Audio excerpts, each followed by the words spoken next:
Part 3 of our SmartBet video series is called On the Track. What happens out there during and after the race, and what effect do these things have on the race and on the art of handicapping?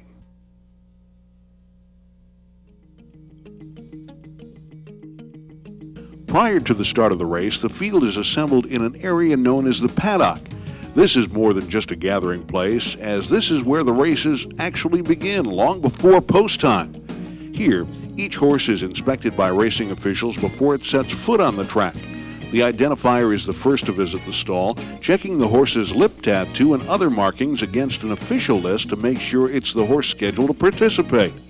A check is also made to ensure the horse is rigged with all the equipment it has used in the past. Any changes are noted and then reported to the judges and wagering public so that they may estimate its effect on performance. The paddock also is the place where the track and state veterinarian may observe horses to ensure they are fit for the rigors of racing. Here, too, between the final warm-ups and the actual race, the groom, who cares for the horse on a daily basis, will make last-minute checks of equipment, bathe the horse, lathered by early exercise, and look after 100 little tasks that need to be done each and every time a horse races. Then the call to the post means it's time to assemble for the parade, and like athletes streaming from the locker room, it's time to race.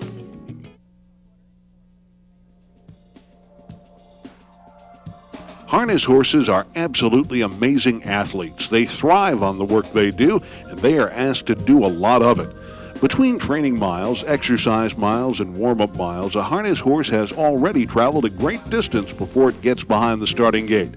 When you see them at the races, you'll note them out on the track well before they actually race. What they're doing is, like any athlete, limbering up for the main event. But in doing so, they're actually expending a great deal of energy. In fact, someone once said, imagine a marathon runner warming up by running a full 10K race. A harness horse can and does. Most race days, a horse will come out onto the track about 2 hours before its race and jog for 1 or 2 miles to loosen up.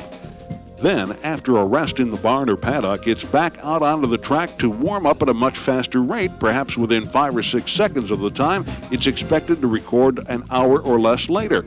All this activity might seem to take the edge off a horse's performance, but actually it helps because a fully warmed up horse will race more relaxed and thus expend its energy in producing speed instead of losing it by being keyed up or nervous.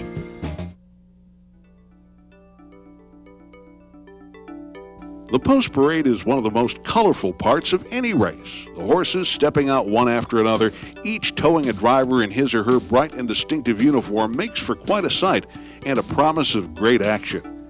Actually, it's a ritual as old as racing itself, and while it pays homage to the history and tradition that surrounds the sport of harness racing, it also serves a few important functions.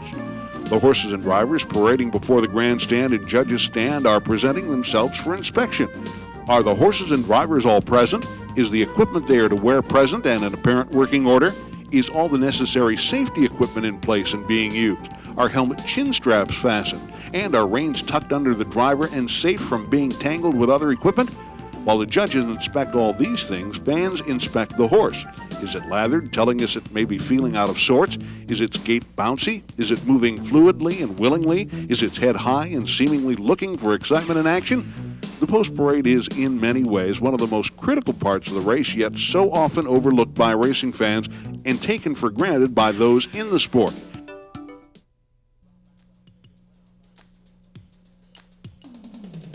When the horses get behind the gate and the gate picks up speed, every eye is on them and people strain to get a look. The starter calls the horses either by flashing lights atop the gate or over a speaker system used to communicate to the drivers. As the gate moves forward, it picks up speed according to a rate dictated by the rules of racing. The drivers must bring their horses, either trotting or pacing, right up onto the gate as it moves toward the start.